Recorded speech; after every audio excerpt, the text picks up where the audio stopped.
ایک بدعقیدہ رہتا تھا اور داہنی طرف ہمارے ایک اہل سنت والجماعت رہتا تھا، بزرگوں کا ماننے والا رہتا تھا۔ اب بزرگوں کا ماننے والا جو تھا سنی، اس کی بیوی سے میرے اچھے تعلقات تھے، چونکہ وہ میری پڑوسن تھی اس لیے اس سے اچھے تعلقات تھے۔ میں کبھی کبھی اس کے یہاں جایا کرتی تھی، اب وہ میرے یہاں کبھی کبھی آتی تھی اور مجھ کو دین کی باتیں بتاتی رہتی تھی۔ انہی باتوں میں سب سے زیادہ وہ تذکرہ کرتی تھی، وہ بغداد کے کسی بڑے پیر کا تذکرہ کرتی تھی، بغداد کے غوث اعظم کا ذکر کیا کرتی تھی اور کہتی تھی کہ بگڑے ہوئے کام غوث اعظم بنا دیتے ہیں، مصیبت میں غوث اعظم کام آتے ہیں، اور جب انہیں پکارا جاتا ہے تو دنیا کے کسی حصے میں ہو، اگر آپ نے مدد کے لیے انہیں پکار لیا ہے تو غوث اعظم وہی مدد کرنے آ جاتے ہیں۔ یہ میاں بی بی دونوں تیار ہو کر کہیں جانے کے لیے اپنے گھر سے نکل پڑے، اور جیسے ہی اپنے گھر سے نکلے تو یہ بدعقیدہ بھی اپنا گھوڑا لے کر نکل پڑا۔ پہلے سواریاں زیادہ نہ ہوتی تھی اس لیے یہ دونوں پیدل جا رہے تھے، اور یہ بدعقیدہ گھوڑے سے پیچھے چل دیا، اور یہ سفر کرتے ہوئے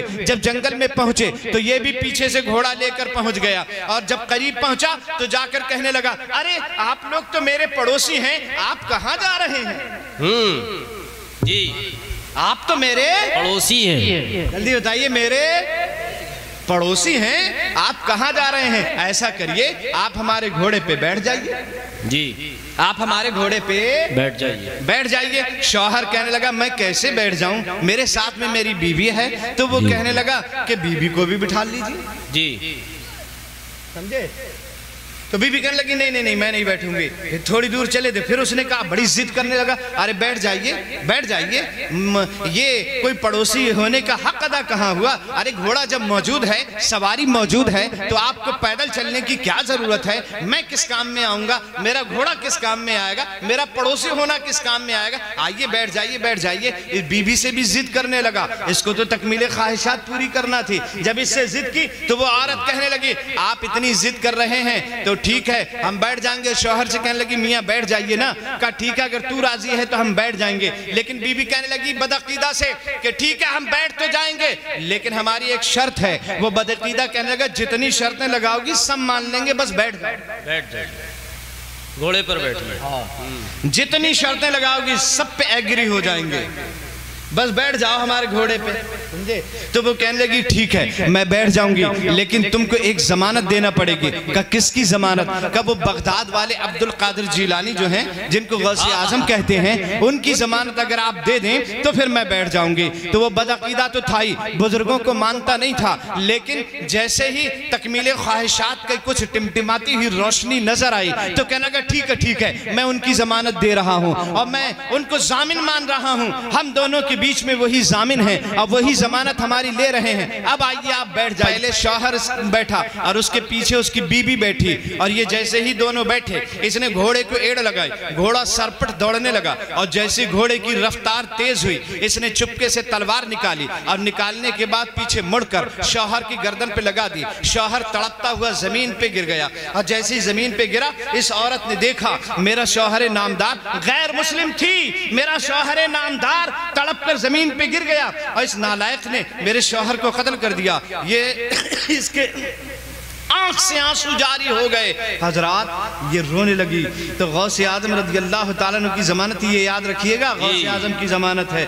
وہ عورت پیچھے مڑ کر دیکھتی جا رہی تھی، یہ بدعقیدہ کہنے لگا پیچھے مڑ کر کیا دیکھتی ہے؟ تو وہ عورت کہنے لگی میں عبد القادر جیلانی کا انتظار کر رہی ہوں، کیا بات ہے، ضمانت دی ہے انہی کا انتظار کر رہی ہوں۔ کہ نادان عورت تجھے نہیں معلوم یہ جتنے ہیں سب مر کر مٹی میں مل گئے ہیں، کوئی زندہ کب ہے؟ ان کی تو ہڈیاں بھی گل گئی ہوں گی، وہ تیری مدد کرنے کے آئیں گے۔ تو وہ کہنے لگی تو چاہے جو بھی کہے لیکن ضمانت ان کی ہے تو مدد وہی کرنے آئیں گے۔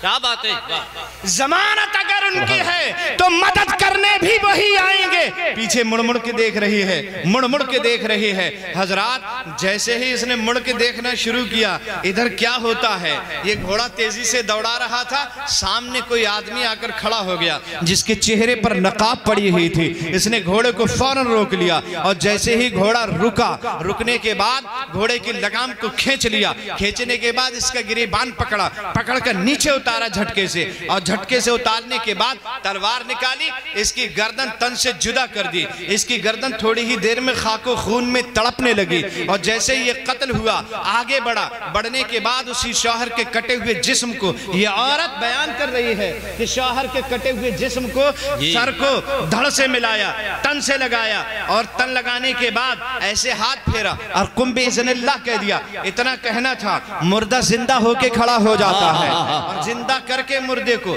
اس کا سہاگ واپس کر کے آنے والا شان سے جانے لگا، ان دونوں کو گھوڑے کی لگام پکڑا دی اور کہا یہ گھوڑا اب تمہارا ہے۔ آپ اندازہ لگائیے، گھوڑا دے دیا، کہا یہ لے جائیے، یہ تمہارا ہے، تم لے جاؤ اس کو، تم استعمال کرنا۔ حضرات گرامی، جیسے ہی یہ جانے لگا، سہاگ واپس کرنے کے بعد، مردے کو زندہ کرنے کے بعد جب جانے لگا تو دونوں میاں بیوی آگے بڑھے، قدموں میں گر گئے اور یہ کہنے لگے اگر کوئی پوچھے گا، سوال کرے گا کہ میرے سہاگ کو کس نے لوٹایا ہے، مردے کو کس نے زندہ کیا ہے، اس کو کس نے حیات عطا کی ہے، تو ہم کیا جواب دیں گے؟ آپ اپنا نام بتا دیجئے، اپنا چہرہ دکھا دیجئے۔ تو آنے والے نے ارشاد فرمایا تھا، چہرے سے نقاب اٹھایا تھا، اس عورت کی حیرت کی انتہا نہ رہی، جب چہرے سے نقاب اٹھا تو سامنے عبدالقادر جیلانی مسکرا رہے تھے، اور عبدالقادر فرما رہے تھے جس کی ضمانت دی ہے اسی کو نہیں پہچانتی ہو۔ کیا بات ہے نا۔